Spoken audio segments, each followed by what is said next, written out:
আসসালামু আলাইকুম রহমতুল্লাহি ওয়া বারাকাতুহু নাহমাদুহু ওয়া নুসাল্লি আলা রাসূলিহিল কারীম আম্মা বা'দ।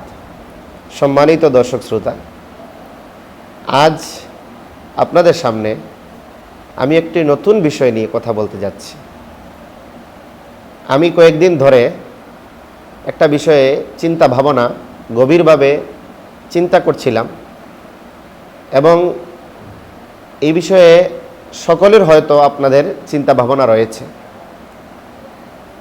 দেখেন, আল্লাহ তাআলা আমাদেরকে মুসলমান বানিয়েছেন।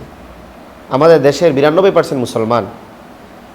অনেক মুসলমান এমনও আছেন যারা কালিমা, আমাদের ঈমানের মৌলিক যে কালিমা লা ইলাহা ইল্লাল্লাহ মুহাম্মাদুর রাসূলুল্লাহ সঠিকভাবে বলতে পারেন না। অনেকে সূরা ফাতিহা, বাংলাদেশে 80% মুসলমান সূরা ফাতিহা সহিভাবে পড়তে পারেন না এবং নামাজের ফরজ, ওয়াজিব এই সমস্ত জিনিসও জানেন না। নামাজ পড়েন এইভাবে, নামাজ পড়ার জন্য পড়া, নামাজ কিভাবে পড়লে আল্লাহ কবুল করবেন, কোনটা ফরজ, কোনটা সুন্নত, কোনটা ওয়াজিব এটাও জানতে হবে। যদি ফরজিয়াত কোনো না জানে তাহলে নামাজও সহি হচ্ছে না। বেশিরভাগ, আমি এক মসজিদের খতিব হওয়ার সুবাদে আমি গত কয়েক বছর ধরে আমি রমজানুল মুবারকে মাসব্যাপী আমি কোরআনের শিক্ষা, মৌলিক বয়স্ক শিক্ষার জন্য আমি চেষ্টা করি এবং যারা বসেন তাদেরকে আমি একটা অভিজ্ঞতা আমি আপনাদেরকে শেয়ার করি। সবার সূরা ফাতিহা, সূরা ফালাক, সূরা ইখলাস সবার অশুদ্ধ। এমনি গতবাদা বলতে পারে কিন্তু সঠিকভাবে যে বলতে পারে না, লাহানে জালি হচ্ছে, জবরের জায়গায় জের দিচ্ছে এবং হরকতগুলো উচ্চারণ হচ্ছে না। একজন মুসলমান নামাজ পড়তে হলে কমপক্ষে তো 4টা সূরা তার মুখস্থ করা জরুরি। এভাবে তার নামাজের মৌলিক শিক্ষাটা জরুরি। রোজা রাখার সময় রোজার মাসাইল, মৌলিক মাসাইলগুলো শেখা জরুরি।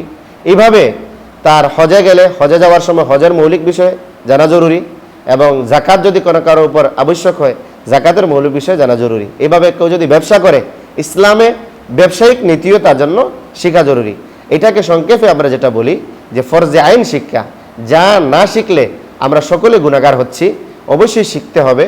আর ফরজে আইন শেখা ছাড়া, ফরজে আইনের ইলম শেখা ছাড়া আমাদের এই ইসলামের উপর থাকা এবং চলা সহজ হবে না। এই জন্য আমি অনেক উপলব্ধি করে দেখলাম যে আসলে আমাদের এই বিষয়টা একটু ঘাটতি আছে। বয়স্ক, স্কুল পড়ুয়া এবং জেনারেল পড়ুয়া বিভিন্নভাবে মেহনত চলছে, কিন্তু এখন তো মানুষ বসে পড়তে চায় না, মোবাইলের সময় বেশি দিয়ে দেয়। এখন মোবাইলে অন্য কিছু দেখে। আমি নতুন করে একটা ভাবলাম যে অনেক প্রবাসী ভাই আছেন, অনেকে পড়ার সুযোগ পান না কিন্তু মোবাইলে অনেক সময় দেন, কিন্তু ওই সময়টা যদি মৌলিক শিক্ষা, মৌলিক ইসলাম শিক্ষা, ফরজে আইন শিক্ষা, ফরজে আইন ইলম শিক্ষার জন্য যদি একটু সময় ব্যয় করতে পারেন তাহলে ইনশাআল্লাহ আমি মনে করেছিলাম যে ইনশাআল্লাহ একটা ফায়দা হবে উম্মতের এবং বাংলাভাষী মুসলমান তারা হয়তো কিছু মানুষ আমার দ্বারা উপকৃত হবে। এই আশা নিয়ে একটা নতুনভাবে আমি কাজ শুরু করতে যাচ্ছি। সেটা হলো ফরজে আইনের ইলম শিক্ষা এবং মৌলিক ইসলাম শিক্ষা নামে একটা নতুন ক্লাস, প্রথম পর্ব, দ্বিতীয় পর্ব, এইভাবে ক্লাস আকারে ইনশাল্লাহ সাজিয়ে আপনাদের সামনে উপস্থাপনা করব। একমাত্র আপনাদের দিনই ফায়দা এবং আখিরাতি ফায়দা এবং আমার যাতে সাদকায়ে জারিয়া হয়ে যায়। এবং এইটা আমি ইনশাল্লাহ দিন ইনস্টিটিউট এর অধীনে, এটা আমার একটা প্রতিষ্ঠান রয়েছে, এটা গবেষণা এবং দিন বয়স্ক শিক্ষার জন্য, এই অধীনে ইনশাল্লাহ করব।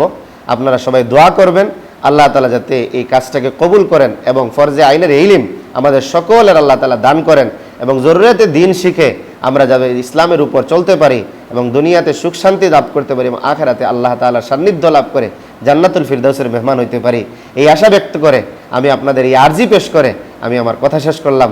ওয়া আখিরু দাওয়ানা আলহামদুলিল্লাহি রাব্বিল আলামিন। ওয়াসসালামু আলাইকুম ওয়া রাহমাতুল্লাহ।